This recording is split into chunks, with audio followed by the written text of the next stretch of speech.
Well, ladies and gentlemen, today I wanted to take a little bit of a different approach, okay?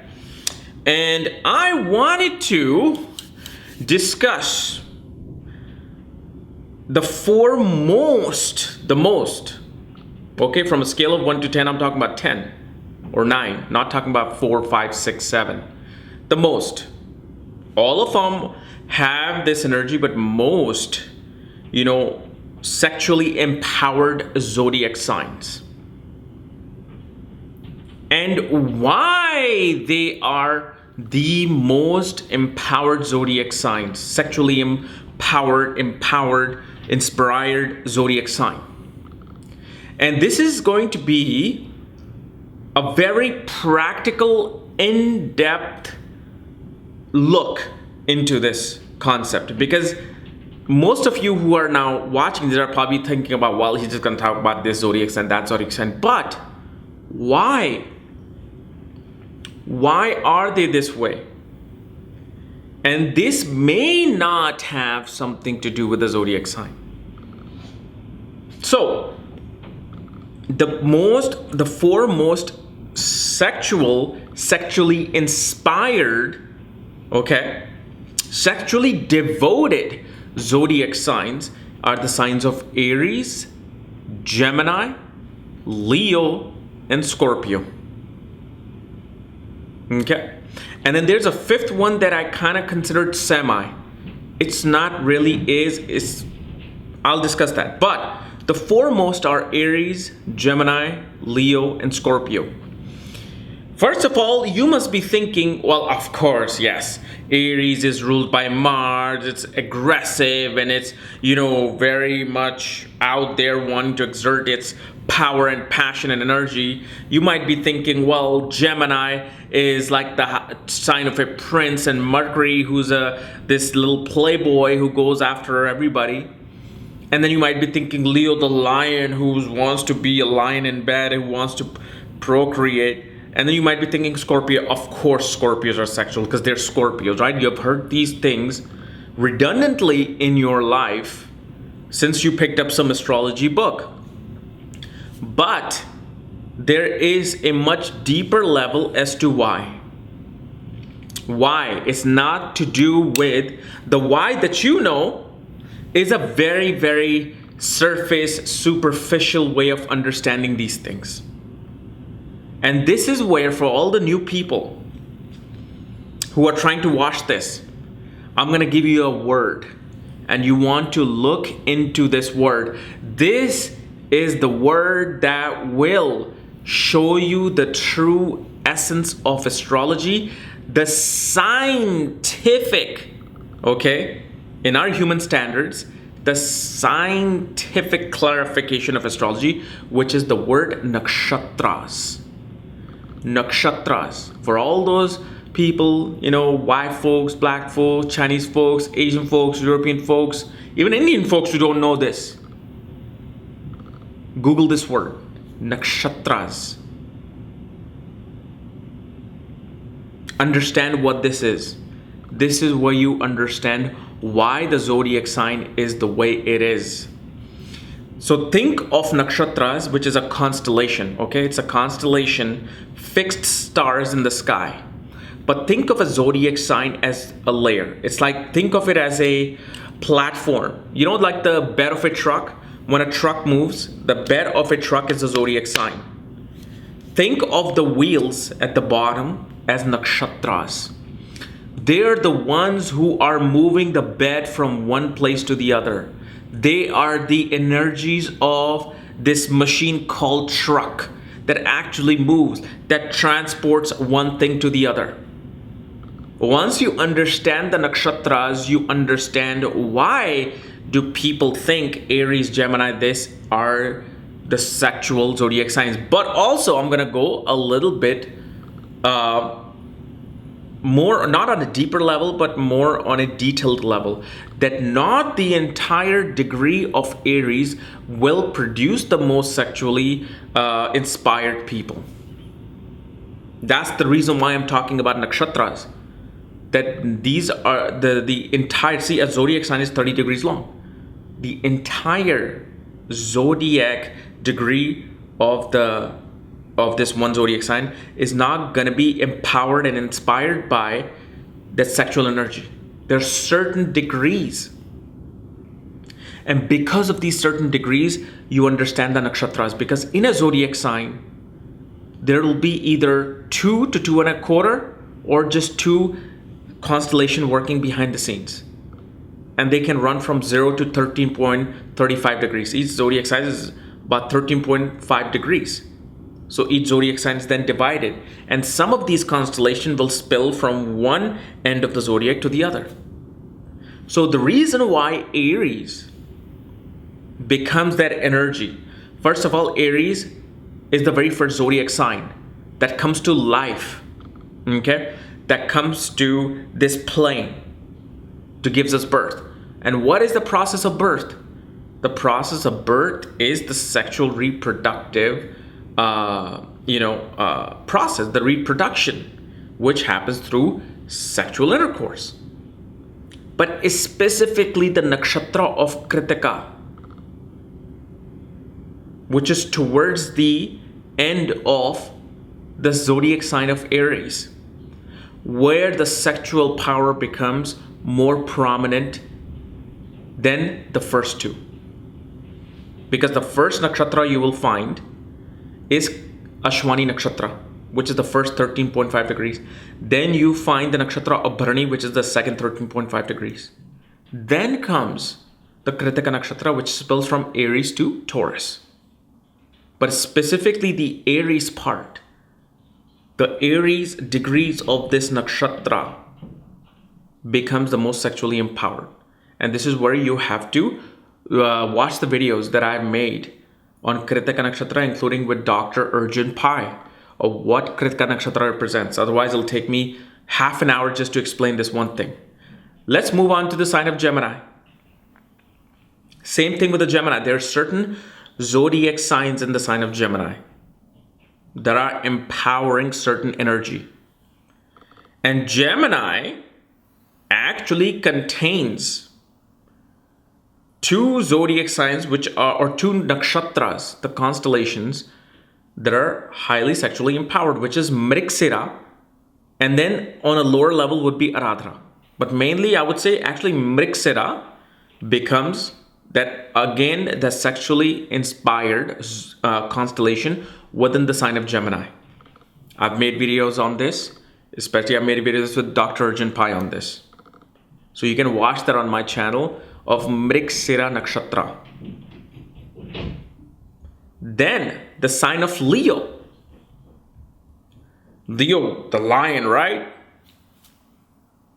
But in Leo Nakshatra, there is a nakshatra known as the nakshatra of Magha. M-A-G-H-A. Not Magha, make America great again. M-A-G-H-A, Magha, which is the first 13.5 degrees of the Leo zodiac sign. This particular nakshatra, this particular first half degree of the zodiac sign of Leo becomes the most inspired for, sexual energy because of the fact it's about reproduction. Reproduction to keep the lineage going. To keep the lineage going, what do you have to do? You have to produce children. What is the process of that? It's a process of, sexual intercourse. So naturally this energy is in them. Then comes the sign of Scorpio. Obviously it's the 8th house of secret sexual, behavior. But the nakshatra of Jyeshtha in the zodiac sign of Scorpio, which happens towards the end of the Scorpio zodiac sign, the last 13.5 degrees of the zodiac sign of Scorpio becomes the most sexually energetic place for that sexual energy. These are the highest. I'm talking about the level 9 and level 10. Then remember when I was talking about the 5th The fifth that I said, well, I might discuss it, may not, would be the sign of Taurus, but specifically the nakshatra of Rohini. So the nakshatra of Rohini, which happens within the middle of the Taurus zodiac sign, becomes that placement, because Rohini is more about beauty, sensuality, romance, flirting, flirtatiousness. Okay? They're more about just playing that game, the game of chase. But only when you have like some malefic impact within the Rohini zodiac sign is when they become very much about just going after everybody. Or going after, even if you read the story of Rohini Nakshatra, going after everybody else's spouse. So that does become a sign where it depends, because it's more about that romantic flirtatiousness more than the sexual energy, but only malefic planets. But all these nakshatra that are described just now within the zodiac sign has to do more with having your moon in this nakshatra, meaning moon in this zodiac sign in a particular degree, including your Atma Karka, meaning planet with the highest degree within your zodiac sign, also will show this. Including your sun nakshatra, which sign your sun is in and which nakshatra it's in, will also show this. And then you can even go to Venus. Venus represents, the sperm, the egg. Venus represents our ability to romantically link ourselves with somebody else. So that shows that. So obviously, if you do not know, do I have this nakshatra? Which planets are sitting in this? So let's say even if in your horoscope, your ninth lord is sitting in one of these nakshatras, you can probably see, okay, my father, and I know you don't want to think that way, but if you're curious, my father is quite highly sexual. But the thing is, we look at sexuality or not sexuality, we look at sex as something sacrilegious. We look at this tabooic thing that, oh my God, why am I diving into this? But this is, if you're learning astrology and if you want to know the essence of the world, the whole world recycles. It's all about recycling. It's all about reproduction. So this is, once you understand the nakshatras, when you understand the roots of the zodiac. See, zodiac sign is a tree. Nakshatras become the roots within the ground, which show you what exactly is the DNA of the zodiac sign. So once you study this, you realize, okay, now I understand why this zodiac sign is highly sexual, and especially why this particular degree. Now, obviously, all the other zodiac sign will also have a level, like Chitra Nakshatra can represent this. Like I was saying, the sign of Taurus can represent this. The sign of even Capricorn may represent it, but they're on the second tier. That would be more like a second tier, third tier. But I'm talking about the most. And so whenever, and especially when I have Western followers, people who always keep commenting and asking, also, what do you think about this? Are they the most zodiac sign, sexual zodiac sign? Or whenever I talk about like some zodiac sign, like I talked about Aquarius, Scorpio, and Pisces, the long zodiac signs that I made, okay? People are commenting, oh yeah, they're the only want sex. They don't want nothing else. Oh, they're the most boring people. No, that's how you understand astrology. You got to go deeper. You got to go to a deeper level of these things. So obviously, if you want to know what your planet is, what's nakshatra it's in, what sign it's in, for that, check out the links here. Check out my full astrological report, including my books on astrology, conjunctions and aspects, and Mahadashas at the speed of light, including all my reading and consultations at this link. So once you get the report, on the second page, on the chart, there'll be a birth chart. And then bottom, you'll see the degrees and the nakshatra of each planet. You will see, okay, so my sun is here in this degree. Oh, my sun is in Mula Nakshatra. Oh, my moon is here in this degree. My moon is in Magha Nakshatra. or my Venus is here in this degree, my Venus is in Jyeshtha Nakshatra. So once you understand this part, the nakshatra part versus the zodiac, that's when you will truly understand why I don't find people with Aries ascendant not really as sexual as people say they are. Like, I see so many people fighting. Oh no, I'm an Aries ascendant, I'm not sexual. Oh, I'm a Gemini person, I'm not sexual. Or I'm a Leo person, I'm not that sexual as you are telling me in this information. That's because of the fact you have to look at the sections that you are born in. What planet is sitting in that particular section? Also, you have to understand, if a planet is sitting in the most sexual zodiac sign or the nakshatra degree, but then you also have a malefic planet conjunct. So let's say Saturn is sitting with Moon. And let's say Moon is in Jyeshtha Nakshatra in Scorpio. Saturn is there. Saturn is going to suppress that feeling. And then Saturn can actually cause, and here's the thing, it's suppressing that feeling, right?